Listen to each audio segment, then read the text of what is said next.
18 सितंबर 2022 की एक रात जिसने पूरे उत्तराखंड को झकझोर दिया।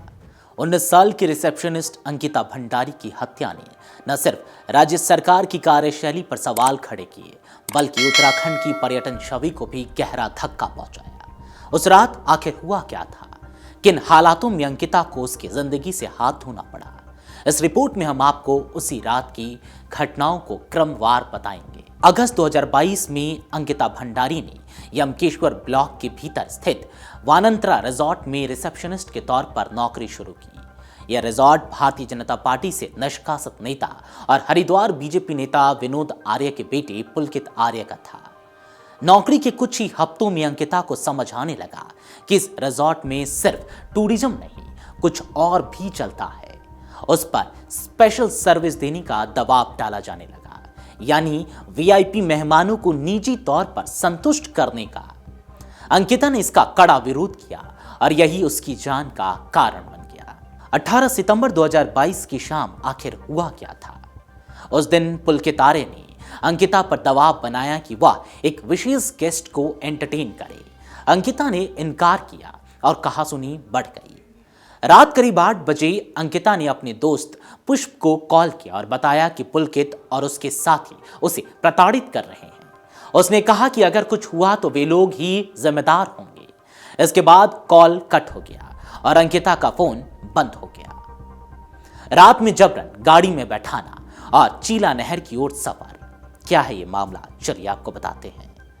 विवाद के बाद पुलकित, उसके रिजॉर्ट मैनेजर सौरभ भास्कर और असिस्टेंट अंकित गुप्ता ने अंकिता को जबरन गाड़ी में बिठाया। रात करीब 9:30 से 10 बजे के बीच वे तीनों उसे ऋषिकेश की ओर ले गए। रास्ते में एक दुकान से शराब ली और फिर चीला बैराज की ओर मोड़ लिया, वो सुनसान जगह जहां लोग कम ही जाते हैं। नहर के किनारे पुलकित और अंकिता के बीच फिर बहस हुई।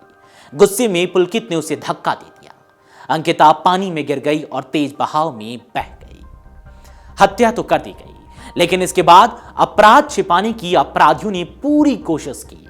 आइए इसे विस्तार से समझते हैं। हत्या के बाद तीनों आरोपी वापस रिजॉर्ट लौट आए। पुलकित ने अगली सुबह दिखावे के लिए राजस्व पुलिस यानी कि पटवारी को गुमशुदगी की रिपोर्ट की सूचना दी। उधर अंकिता के दोस्तों और परिवार को संदेह हो चुका था कि कुछ गलत हुआ है। हालांकि शुरू में रिपोर्ट का इलाका रेगुलर पुलिस के अंतर्गत ना होकर राजस्व पुलिस के अधीन था, जिससे जांच में देरी हुई। जब सोशल मीडिया पर मामला उछला और जन आक्रोश बढ़ा, तब जाकर केस रेगुलर पुलिस को ट्रांसफर हुआ। करीब 6 दिन बाद अंकिता का शव चीला नहर से बरामद किया गया। पोस्टमार्टम रिपोर्ट में मौत का कारण डूबना बताया गया, लेकिन शरीर पर चोट के निशान थे। इस बीच 2 ऑडियो क्लिप भी सामने आए, जिसमें पुलकित पुष्प से झूठ बोलते हुए और भ्रम फैलाते हुए सुना गया। जनता का गुस्सा फूट पड़ा।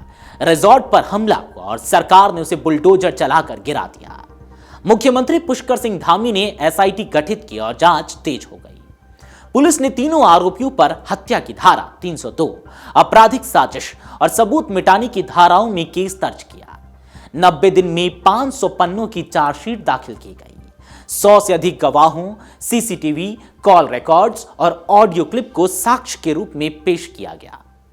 19 मई 2025 को अंतिम बहस पूरी हुई और 30 मई 2025 को कोटद्वार की जिला अदालत ने फैसला सुनाते हुए पुलकित आर्य, सौरभ भास्कर और अंकित गुप्ता को उम्र कैद की सजा सुनाई।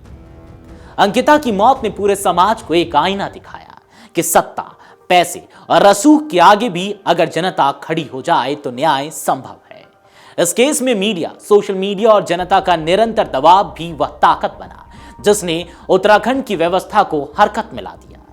अंततः उस रात अंकिता के साथ जो हुआ वह भले ही भयानक था, लेकिन अब वह केवल एक आंकड़ा नहीं बल्कि न्याय की एक मिसाल बन चुकी है।